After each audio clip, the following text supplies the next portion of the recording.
वलसाड़ सांसद धवलभाई पटेल ने फीता काटकर भिलाड़ अंडरपास का लोकार्पण किया।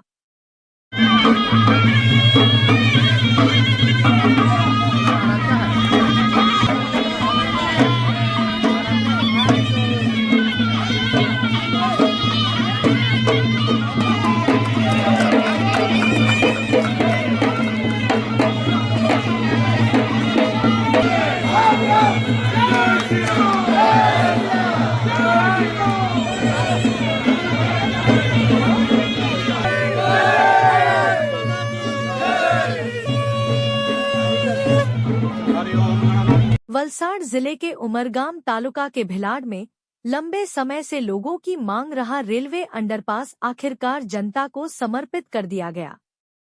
अंडरपास के चौड़ीकरण का काम पूरा होने के बाद आज वलसाड़ के सांसद धवलभाई पटेल ने फीता काटकर इसका लोकार्पण किया। यह अंडरपास उमरगाम तालुका के करीब 30 गांवों के लोगों के लिए नेशनल हाईवे तक पहुंचने का प्रमुख मार्ग है, जिससे अब हजारों लोगों को राहत मिलने की उम्मीद है।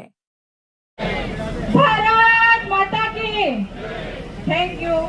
ભીલાડ ગામના અંડરપાસના પંચાયતના પ્રમુખ હેતલબેન અને તાલુકા પંચાયતના પ્રમુખ સંતોષભાઈ વડોદરાના સરપંચશ્રીઓ, તાલુકા પંચાયતના સભ્યો, જિલ્લા પંચાયતના સભ્યો અને મારા ભીલાડ ગામના સ્વાગત કરું છું। ઉમરગામ ભીલાડ જ નથી પણ આખા ઉમરગામ તાલુકા માટે જય મારા છે એ સમય આજે આપણા ઘરે આવી ગયો છે। આજે આપણા ગામમાં અને ઉમરગામ ગામમાં આપણે આજે આપણા ગામમાં નવા અંડરપાસના લોકાર્પણના એકત્રિત થયા છે અને વિકસિત બનાવવા હંમેશા સદભાગી રહીશું।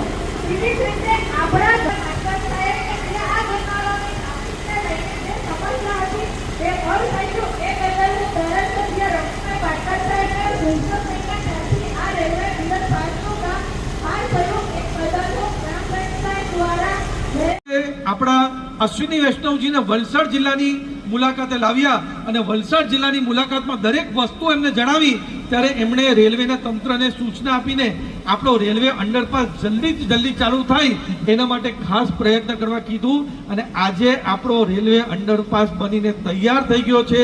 તો મારા બધા જ ગામના લોકોને ખૂબ ખૂબ દિલથી હું શુભેચ્છા આપવા માંગુ છું। આપણો આ રેલવે અંડરપાસ છે એમાં ડિલે થયું પણ આના માટે ખાસ કરીને જેમ રમણભાઈએ વાત કર્યું કે રેલવે તંત્ર જિમ્મેદાર તંત્ર છે અને ત્યારે ખાસ કરીને આપણા બધા જ પેસેન્જર હોય અહીંયા ટ્રાવેલ કરતા હોય એમની સેફટી રહે અને સારી સુવિધા મળે ને બધું જ કામ કમ્પ્લીટ થાય ત્યારે આ આપણો રેલવે અંડરપાસ ચાલુ કરવો જોઈએ। એના કારણે થોડું ડિલે થયું।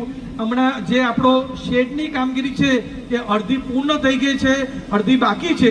તો અમે રેલવે તંત્રને આદેશ આપ્યો છે કે જે રાતનો સમય છે એમાં એ સમય યુટિલાઇઝ કરીને આપણું શેડનું કામ પણ પૂર્ણ થઈ જાય, જેના થકી જે વરસાદના દરમિયાન પાણી ભરાવાની ઘટના હોય એ પણ ના થાય એના માટે પણ ખાસ સાવચેતી લેવાની વાત કરી છે અને જલ્દીથી જલ્દી આપણો આ શેડ પણ બની જશે એટલે આવતા 1-1.5 મહિનાની અંદર આપણા પૂરા ઉમરગામના લોકોને કોઈ પણ તકલીફ ના પડે એ રીતનું પૂરું આયોજન અમે કર્યું છે।